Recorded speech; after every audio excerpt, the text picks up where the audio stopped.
Welcome along to Tweed Street Scotland Occupied, home of the satirical satire. I'm Cinnamon Bridges, aka Peter, and tonight it's a Alba Equalities event that I'm hosting. The panel that we have are Maggie Mellon, Jane Laidlaw, and Gordon Miller. First speaker will be Maggie Mellon. Maggie is a social worker and has been for many years' experience in both Scotland and England. Current trustee of PAR, Parents Advocate and Rights, from 2016 until current. Formerly a Howard League Scotland board member. Former director of the Services for Children First and head of public policy for NCH Action for Children in Scotland. Maggie was the chair of the Scottish Child Law Centre from 2009 to 12. Non-executive director of the NHS Health Board in Scotland. The vice chair, BASW Council 2014 to 16, the chair of BASW Policy, Ethics and Human Rights Committee. Maggie now works independently as a consultant on social work practice and public policy, and she writes and speaks on issues arising from her work, particularly where these affect mothers, children and families. So Maggie, it's over to you. Right, oh, well, hi, good evening everybody and happy International Women's Day. So I'm going to talk about that. I'm going to talk about children in care and how they get there and the consequences for children of being looked after by local authorities. But it's also about women, because it's about mothers who are the centre of families. And you could say that's women's oppression, it's part of women's oppression, but it's also women's privilege to be at the centre of families and to care for children and to play the role we do. So it's quite appropriate, I think, for today. So as Gordon said, I'm an independent social worker. And if I had to say what my main aim is in my work, I would say it was to save children from unnecessarily being in care and to help mothers and families to reclaim those children and to be reunited with their children. And as well, so I hope I've not made this too fact heavy for you, but Scotland might like to think that it has a good story to tell about children. It's not surprising, because we've been told for over 10 years that we're aimed to be the best country for children to grow up in. We aim to get it right for every child. And you would be, and we've just passed the most progressive legislation in the UK, certainly on incorporating the UNCRC into our law. However, that's yet to happen. And we don't actually have such a good story, because here's some of the facts. We've got the highest rate of children separated from their parents and being brought into care in the whole of the UK. That's higher than Wales, England, Northern Ireland. And the UK, I think, has one of the highest rates, if not the highest rate in Europe. So we're the worst among worst. It's also got the highest rate of removal of infants at birth or shortly thereafter, so in the first month or year of their life. We've also got a really high rate of child protection investigations, which can mean a family being subject to really quite intrusive investigations. And people might say, of course, you need child protection investigations. And of course you do in certain circumstances. But if it becomes your main policy in relation to family life and in what you're doing in relation to, is just to investigate families, and then the caravan moves on. If you find nothing, the family's left feeling that they've been burgled, and children feel like their parents' authority undermined, absolute panic and fear in the family. But sometimes those children are removed. And I think often in Scotland unnecessarily. So the children's hearing system, which is another thing we're told is a brilliant thing about Scotland. And I'm sorry if I'm going to upset people here, but it really isn't. And now it used to deal mainly with truancy and delinquency, and that was what it was designed for. And it was definitely not perfect. I remember some of the early days, and it did institutionalize thousands of children in pretty damaging institutions who are now being named in the abuse and care inquiry. You know, the religious homes and schools, the secular ones, the local authority ones, you know, they're named. But now the hearing system mainly deals with infants and younger children, and they're not brought to hearings because they're too young, they say. So the hearings are not hearing from the children. They often don't even see a child whom they've taken, they've made interim orders on and then go on to make permanent orders on. And parents who experience those hearings, and I know Eva will probably know all about this, but particularly during COVID, when the hearings have been all online, and they're really difficult meetings, separated from everybody, the parent isolated on their own, sometimes with just a mobile phone, because while everybody else gets a laptop and a Wi-Fi connection to take part in the meeting, parents were left sometimes hooching about Tesco's during the worst of the lockdown to try and get a phone signal on their wee £10 mobile phone. So parents can feel that they're in a kangaroo court, and where it's verdict first, trial afterwards. So a child can be removed from a parent with no evidence shown or presented, go to a hearing, have the orders, interim orders made, goes back to a sheriff every so often to be renewed, and the actual case won't be heard can be up to a year. So no evidence. So it definitely is trial first, no, verdict first, trial later. So I think the assumption is, and the panel members probably like to think that, and the sheriffs like to think it is, that the children are safer in care than they would be in their families, and that there's no harm done, that they can kind of be in cold storage or storage of some sort with awfully nice foster parents and awfully nice circumstances, and everybody being very kind to them and definitely better than their families. And that's very far from the truth, because they'll quite often be moved around a lot in care. Even if they're with one foster parent, they will be going to what's called respite care every 6 weeks or so to complete strangers. They'll often be separated from their siblings, and they'll see their parents in a grubby little interview room in a social work office. And that's it was called contact. We now call it family time because of the promise, but the actual circumstances haven't changed. So I just find humanity is really difficult to find in the current care system. Despite the promise, we had the promise, it was made just, that was the result of the independent care review. And again, we're told everything's going to be wonderful, everything's going to change. But has anything changed? The government and the independent care review themselves have said they think things might have got worse. How am I doing for time? I'm all right. So what I want to talk about in terms of equalities and what's going on, or whatnot, is that the care system has been increasingly privatized. It is now the home of footsie companies, or they're quoted on the stock exchange. Now, care was never perfect. I worked in the 1970s in residential care homes in London, in a adolescent psychiatry in Scotland. And care was never perfect. And I'm not going to pretend it was. I was shocked by some of the things I saw. I should have been more shocked by some of the things I saw, only realized afterwards how shocking they were. But there was still room to practice good social work, to support families. If you wanted a job like that, you could get it, and to help families get the resources they needed. We had community social work. Social work was in local areas. It was still mainly poor people, and they were still mainly the objects of attention and whatever, or philanthropy or care or concern. But it was local, and it was, I can count on the fingers of one hand the children I took into care in my whole social work career, starting in the 70s, fingers of one hand. And I remember them all, and I know what happened to them all. I'm still in touch with one of the fewer than five. So I never ever removed a single infant at birth, and I was only once ever invited to consider it, and didn't consider it. And that, again, that worked. I'm still in touch with that mother, and it worked out tremendously.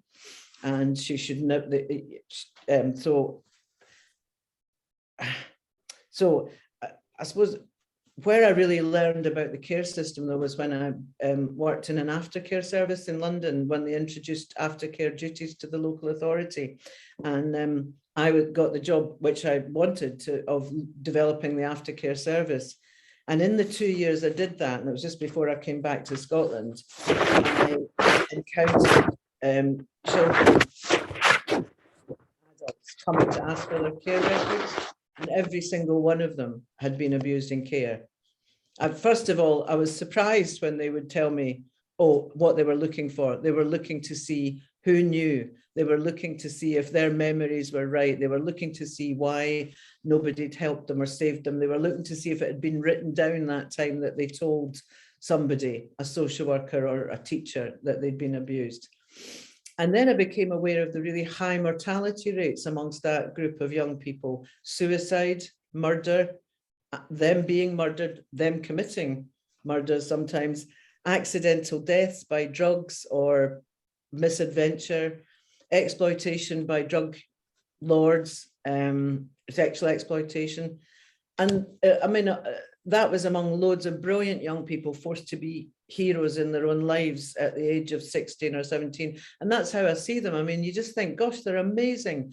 The human spirit to go out there and to try and to hope and to do what they and to survive and look for love and sometimes get it. So, but those were the good days, I think, in some ways.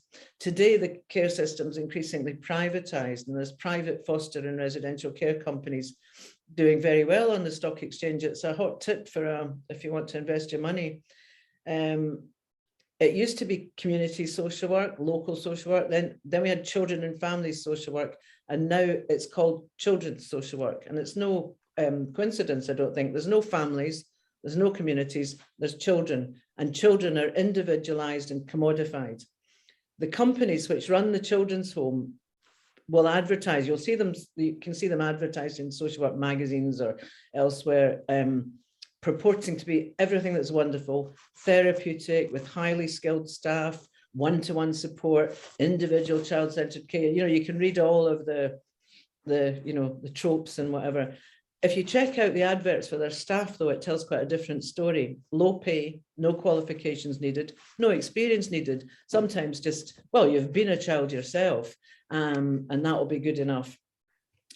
So Care Vision is one of such company, and it advertises pay of between 23 and 27,000 a year, which you might think, oh, not bad, but then that's for a 40-hour week, including overnights and night shifts and sleepovers, where you get paid something like £12 or whatever, but you're still, it's on top of your working week. So if you divide all that by 52 and then by 40, you get £13 per hour maximum. So that's what they're paying for what we're told is excellent, top of the range therapeutic care by highly skilled and specialized staff. And I found, when I go to meetings about these children and with the parent, if the parent or I ask what the staff qualifications are, it's treated like you have actually, I don't know, laughed at church or done something really outrageous. It's so rude, it's so offensive to ask. And these are people that are looking after the parents' children. So Swiss Foster Care is another one. They're part of an international group of companies that they advertise what foster parents can earn from them, and a fee or plus an allowance per child. So you're talking about, and they actually say 200, 400 or 1,000 for two, more if the children have special needs. So it's about £500 a week per child, 700 if the child's got, and it's all set out like that. So I'm talking about children as commodities here. If the children are unrelated, you can get more. And the cost of local authority is probably twice or more. I suppose the point I want to make in terms of equalities is that this is a huge resource transfer, really, on the back of these children out of poorer families and communities, because they're mostly from the poorest families and they're dependent on income support, low pay, nothing like those levels of money that are given to foster carers to look after them. And the foster carers are mainly drawn from owner-occupiers, car owners, slightly better off, lower middle class probably. So it is a direct resource transfer out of the poor areas into those areas, but more than that, into the sort of social workers and managers supporting them. And I include myself in that. You can't help but see you're living on the income from a system that is actually taking resources, money and children out of poor areas instead of enriching the poor areas. So in Glasgow, there are going to be, I think, 28% cuts to the total budget for children or for social work services. And children's resident, the point about care though, is that the residential and foster care services will take priority in that. They'll still be cut, and there'll still be, you know, maybe, I don't know if there'll be fewer children, because there's no prevention, there's nothing on the ground that social workers can actually call on to support a family, say where a mother is ill, not well, depressed, where the family is just nearly at breaking point because of this, all the stresses that can happen to a family. There is no residential, there's no preventive service there. And because you don't have a preventive service, social workers, they don't have money to say you can have a home help every day this week. You don't have money to say you can have a holiday, you can have a new bed, we'll pay your electric. But if they take a child into care, they're immediately signing away £1,000 a week or more, and that's the minimum. So that's the inequity of it, and that is the big problem actually that I think councils and everybody are faced with. How do they actually use their resources, and how do we use the resources to build up prevention, to build up services on the ground, and actually begin to starve these companies, which I think are really parasitic and not doing at all the job they say they will. So that's my bit so far. Hope there'll be stimulated some questions. I certainly think there will be, Maggie. Thank you so much. Just a wee point to note there, when you were turning over your paperwork, it was interfering with your sound. I think we caught all the essential parts. However, just to make you aware of that, and for anybody else who's going to be speaking, if you've got paperwork close to your speaker, something to note. Sorry. That's okay. As I say, I think we've got all the essential parts, because you've pretty much stopped when you were turning it. It was just very, it was very loud there. Right, so thanks very much, Maggie. The next speaker up is going to be Jane Laidlaw. Jane is the former head of the National Conventional Forum and former Childline Service Manager, and currently Managing Director of Autism and Learning Disability Charity. So, Jane, over to you.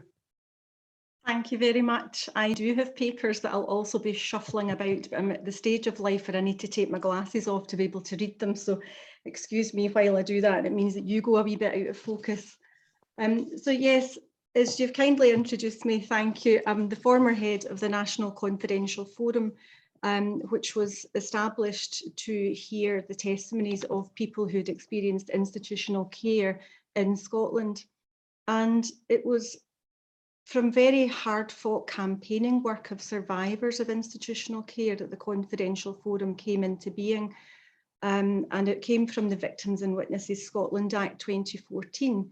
We heard our very first testimony in 2015, and we heard our final testimony in 2020, and published our findings report in June last year. I'm able to give you a link if anyone's interested later to our report, Shining a Light on Care, which is the findings, and it's where we make 10 recommendations to the Scottish Government about what needs to happen, and I'm glad to say all of the recommendations were in fact accepted. However, I want to tell you a wee bit more about what we heard and about where I think we are now, and actually some of what I'm going to say ties in a lot with what Maggie has already expressed.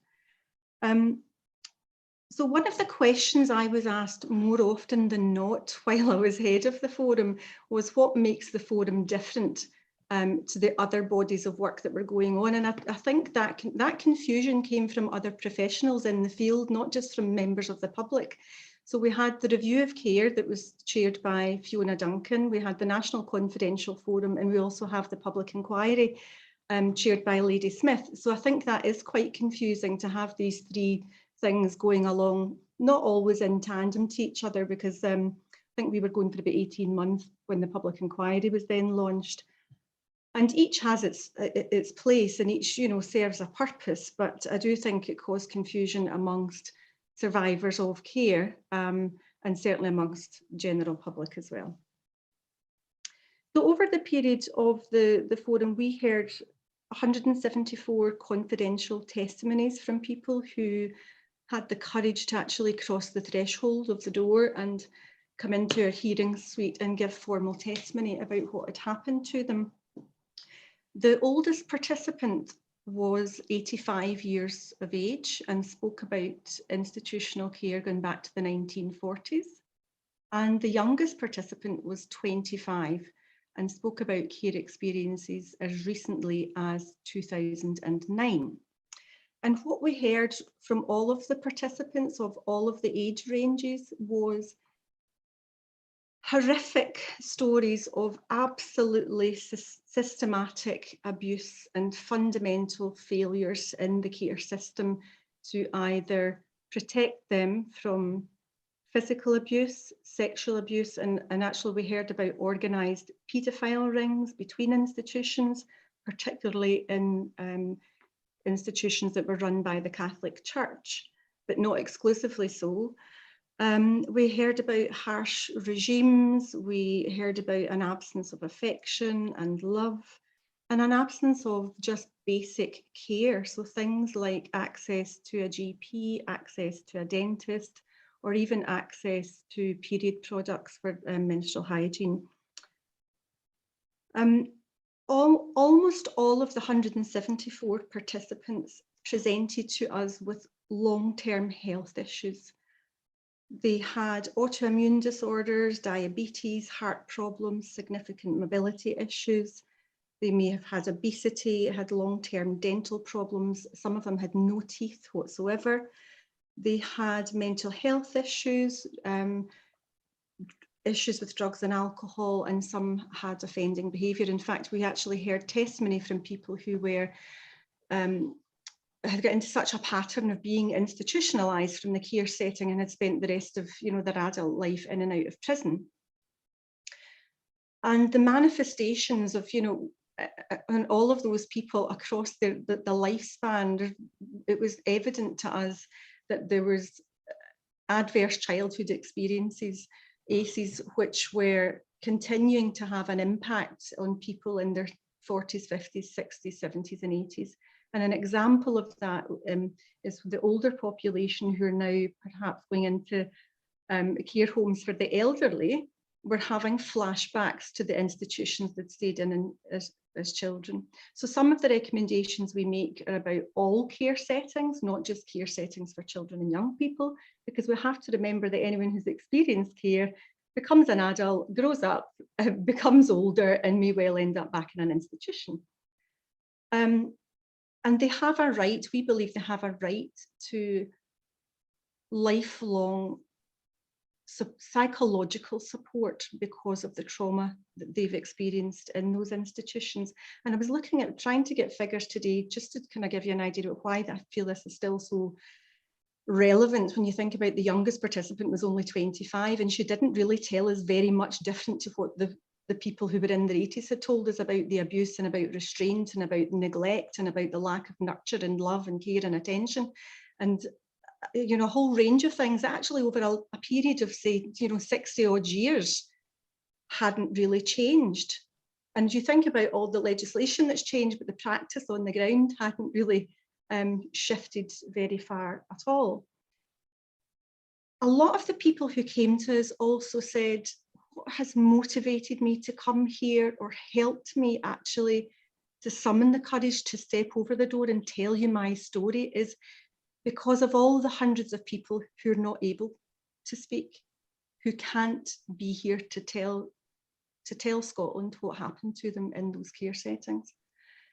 And when we dug around in that a bit more and asked them to explain what they meant, time and again, people would say, I'm actually the only survivor of the unit that I was in. And one of them actually stuck out because it was someone who was younger than me. I remember a woman in her 40s was telling me that in a unit where she had one of 12 children, that she was the only person still alive. So we heard time and time again about the premature death of people who'd experienced care, people who had either committed suicide, self-harm, had gone into prostitution, had been murdered, had committed murders and were in the criminal justice system, who were drug and alcohol dependent. So a whole range of things. And that was one of the reasons that people said, I'm here because of those people who can't speak, because actually being a survivor is such an important part of people's care identity, because they have survived some really horrific atrocities in those settings that were supposed to be caring for them and nurturing them. I want to pick up on something Maggie said earlier about it's about when you touched on poverty, Maggie, and about women being the primary caregivers in the family home. And a lot of people told us that the reason they were taken into care is because their mum was too poor to look after them. It wasn't that they weren't loved, but they told us we were taken away because we were poor. And one of our recommendations is that no child should be taken into care in Scotland purely on the basis of poverty. And we heard that over and over and over. Anything else I want to kind of pick up on just now? I think that's probably it from me at the moment, and I'll welcome any questions when we get to that point. Thank you very much. Thank you very much, Jane. Thank you very much for attending and also for speaking. It's been great to hear what you've had to say. Right, so we're going to move on now to Gordon Miller. Gordon is an accountant who began his career as a tax inspector. I should be going boo at that part. Moved to one of the big four accountants and has been self-employed since 1996, specialising in tax. He's worked on the accounts of care homes and children's service providers and has seen from the inside how money and resources are taken out of the public sector. Gordon was a member of the SNP Policy Development Committee for a year in 2021, but like many activists, he is now a member of the Alba Party. So Gordon, over to you. Right, well, thanks for that. I'm very impressed with what I've heard so far. My partner works in child protection in Greenwich in London, where we live.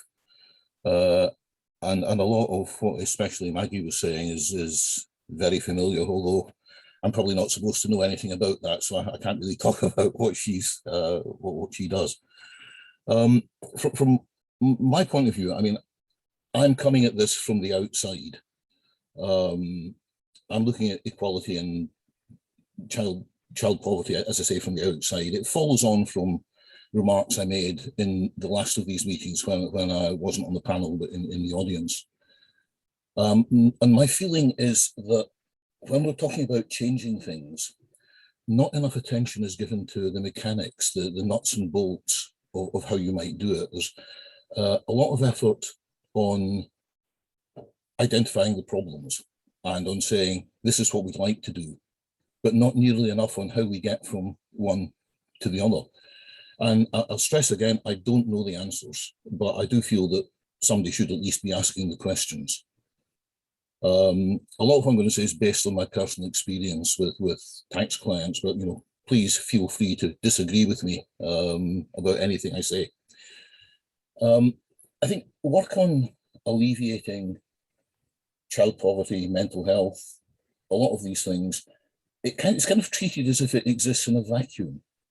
There's an idea that if you get rid of Boris Johnson, replace the kind of Stonewall obsessed Byers Road Coffee group that have taken over the SNP, implement the Social Justice Commission, everything will be fine. But it won't. Because like anything else that diverts or channels funds and resources in one particular direction, you've got to sell it to people. You have to sell equality and alleviating poverty to the general public as a good thing in practice, not just in principle. And you have to consider how to deal with the opposition and what changes will be needed to existing structures, to the sort of the mechanics of change. And there are three things, I think: public opinion, resource allocation, and money, invested interests. The problem with people, if we start with public opinion, is that what they say and what they do are two different things. You ask people if they'd pay additional tax to fund the NHS. In focus groups, they always say yes. it's the same if you say, you know, do you think we should put money into alleviating child poverty? It's a motherhood and apple pie question. Everybody will say yes. But my work in tax makes me very skeptical of these sort of results. And I have clients who actually tithe money to charities. I have a guy who's an IT consultant. He's also the pastor of his local church. But when tax return time comes around, they are just as keen as everybody else to have as low a tax bill as possible. And there may be a bit of a difference there between what they think they do with their own money and taxation, but certainly, like I say, they're not keen on paying tax. And people are not homogenous. Different groups, so this tends to be looked at as well, again, from a kind of middle class point of view, and other groups have different ideas. I have a lot of working class clients, builders, plumbers, electricians. Now, they were all entitled to 5 self-employment grants during lockdown, but most of them only took 1 or 2 of the grants, even though they were entitled, because they felt they were actually doing okay. Some of them were doing quite well. And they felt that because they were working and earning, even though they were entitled to this money, it was wrong for them to take it. And they also have very fixed ideas on family responsibilities and taking care of family and friends. And they're not keen on what they see as people getting handouts and help that they didn't get. Now, they're not coming at this from a position of personal greed. They're coming at it from what they perceive as fairness.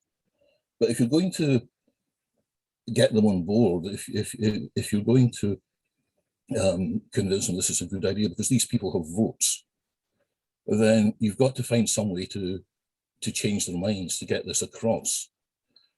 And another thing is that, I mean, no politician is going to do something if he thinks that it's going to lose votes, but people tend to vote through habit. So it's maybe not such a big problem. But what is a problem is that if you don't convince people that they need to do something, there will be no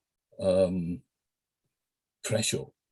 There'll be a lack of public pressure to do it. And if there's no public pressure to do it, politicians, no matter how well-meaning, have varying priorities when they're elected. And if nobody's making a loud case for acting on child poverty, for example, then it's easier for them not to do anything. Not because they don't want to, just because there are other things taking their attention. Resource allocation is a sort of turning a super tanker problem. Because even if dedicated reformers ever get into power, they inherit an existing system, existing resources, and an existing budget. And change will take time, and planning the mechanics, I think, is something that is often missed here. And it's as important as the policy. I mean, look at the woeful results from Ferguson Marine, BIFAB, CalMac. It's because people trying to implement that policy have got no real idea or experience in those fields. They don't know what they're doing. They haven't really thought through beyond the, oh, it would be a good idea if we saved this this business. And going on to resources, I know that child poverty is not something that's confined to children in local authority care. But the local authorities are a convenient way of looking at resources. I mean, they simply don't have the children's homes and the staff they once had. And the best figures I could get were from 2 years ago, when the average cost of residential care was £4,000 a week. I think in Greenwich, I'm informally told it's now £6,000 a week. Now that is an enormous amount of money. And it's not a case of lack of resources, it's essentially a case of misdirected or misused resources. And there are kind of unintended consequences of things. From 2011, I'm sure everybody knows that public sector pay was frozen. So that has led to the growth of agency staff. mean, I have clients in the care sector who left a job, declared themselves self-employed consultants, went back and got a lot more money. Now, I can see why they did it. They were kind of forced to do it, but it still uses up the local authority's budget.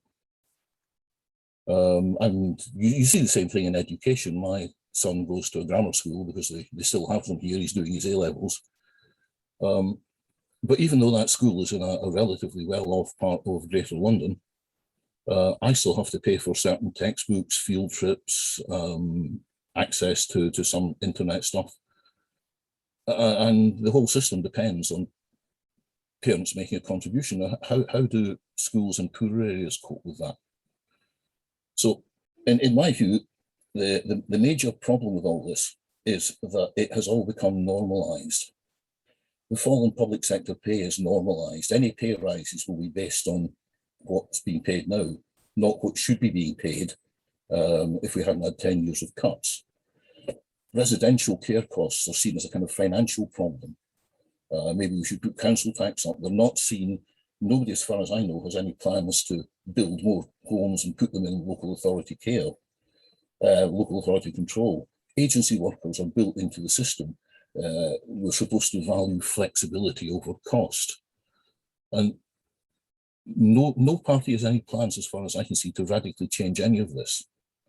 And but if you don't change it, you can't improve poverty outcomes, because you're retaining a structure which works against that. So the final thing I'd say is that also, if you are planning any reforms, you shouldn't underestimate the power of money and vested interests. Don't be fooled by care homes that are founded by doctors or doctors on the as directors. I have been involved in preparing the accounts and tax returns for these businesses, and the only thing they're interested in is profit, full stop. They are not interested in reaching new levels of care. And they take out vast amounts of money. I mean, this has already been referred to. There's a company called Care Tech Group, provides residential care to about 2,000 children in the UK. Its pre-tax profit went up by almost 15% last year. They had a profit of 68 million. They paid 17 million in dividends.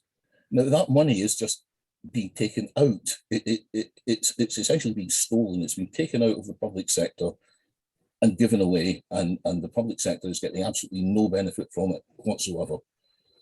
There are another couple. I mean, there's no point in going through the list. They're all the same. But these people have lobbyists and access to government, and that's not going to change. So they're not going to give up their income. So if you are planning any reforms, you should be thinking now about what you're going to do to either get rid of these people, or at least get them on board in some way. So I think that's probably as much as I can say. I mean, I have personal experience of how money and greed destroyed the gold standard accountancy firm Arthur Andersen, and how people convince themselves that they're doing something effective when they're not. But I mean, if anybody wants to ask questions, I can deal with that then. I think my main points would be that it's not enough just to identify problems, that you have to come up with a plan which will theoretically make things better, but you have to have realistic plans to deal with the mechanics of how you're going to get there without the whole thing collapsing into chaos. You've got to convince people that what you want to do is worthwhile. You have to have a realistic view on the opposition that you're going to get from vested interests. You have to have plans to change existing procedures and structures. And you have to manage expectations, because this is not going to be, whatever you do is not going to be instant. And it also helps if you're some person or group who will relentlessly get your narrative into the public eye, like Marcus Rashford, but there's a limited supply of Marcus Rashfords. But anyway, so that's it. That's what I want to say from kind of the view from outside. Thank you very much, Gordon. Thanks for returning after the last time that you were here and asking a a very valid point, raising very valid points last time. So thanks very much for returning. What we'd like to do now is ask both Jane and Maggie if they would like to come back on anything that either Gordon says. I'll pin you all to the menu as the panel, and if you would like to just chat amongst yourself to question anything that was identified. So I'll do that. Bear with me. Yeah, well, I thought that was very complimentary, not complimentary. Our contributions fitted together really well. And I suppose, I mean, one of the things I want to reflect on in relation to what Gordon said, because these are exactly the problems that I, encountered in public policy, and I don't have to deal with so much now, and I just do one, personal social work, but I do. But the issue of tax, and if you had, I remember Leslie Ridder saying in France and in some other countries, the tax is collected locally and government has to suck it up. When they want to do something, if they want to build a major motorway or buy defense or whatever. So it seems to me that's a good model, and it would also be very helpful for showing people where their money is spent and how it they can actually see much more clearly how the money's spent, and it gives citizens a much stronger kind of democratic control. So I would think if Alba's developing policies, I think something on tax, something like the sucking up model would seem to me to be good. You pay it locally, and government has to actually not only just get elected promising to do things, but has to be able to suck it up, draw it up from the local areas. So there's that. I suppose, I think that business of how you make people move over. The other thing I would say about what is your force going to be, and it is parents, mothers and families, and that's part of what we're doing with my wee charity, PAR, Parents Advocacy and Rights, is to try and make a voice for parents. Because when the Independent Care Review did their review and they spoke to lots of children, but they still saw children very much as individuals. We had to fight to get them to come and talk to families, and what we said to them was, look, go out to these poorer areas where all these children come from and go and call meetings and have all these women, parents, fathers as well, will show up and they'll tell you where the problems are and what could be done. And I think that's the only way to start building up a solution on the ground. So I would say go local every single time in terms of how you are talking to people and involving people and getting money out of people and support from people, I think. So that would be my kind of response to what you said, Gordon. Gordon, feel free if you want to come back on anything. No, I'd agree with that. I think that the UK system it's far too centralised. I mean, it's become more and more centralised and more complicated. And it doesn't have to be. When I started in tax, you could get all the legislation in 2 books called Butterworth's Yellow and Orange. Now there are 2 orange volumes and something like 8 yellow volumes. I mean, that's just ridiculous. You don't need that much legislation, but it makes everything complicated. It makes everything difficult to understand. And it takes power away from local areas because nobody has the skill, nobody has the knowledge to challenge a lot of things. But going local is kind of like exactly the opposite of what the UK does. And I think it's exactly the opposite of what the SNP are trying to do. They're very keen on centralising. Thanks, Gordon. Jane, is there anything you wanted to come back on with either Gordon or Maggie? Yes, I just wanted to pick up on a couple of things that were said around, we focus on the problem and, actually what makes the difference. And I think I want to share with you what people who came to the National Confidential Forum told us about what made the difference to them. So what made it that they survived those horrific experiences and others didn't? What made the difference? And every single one of them said relationships made the difference. They just needed one person to show an interest in them, to believe them, to feel cared for, to value them, to offer them some praise, some encouragement. And that's the fundamental difference. So that's, I mean, I think that's a great, you know, the fact that all of them were able to articulate that there was one person in their childhood, however awful that had been, one person that was kind to them, who supported them, who offered them some love, made the difference and helped them survive those horrific experiences. And that's, you know, that's their opinion on how they were able to be there and others weren't. And I think so that ties back into outcomes, because if we look at the outcomes of those experiences are lifelong and resource intensive and have a massive cost to individual people's lives and a massive cost to the economy. So if we don't intervene early and offer children positive, nurturing relationships throughout the whole of their childhood, those are the consequences that we'll be dealing with. Thanks, Jane.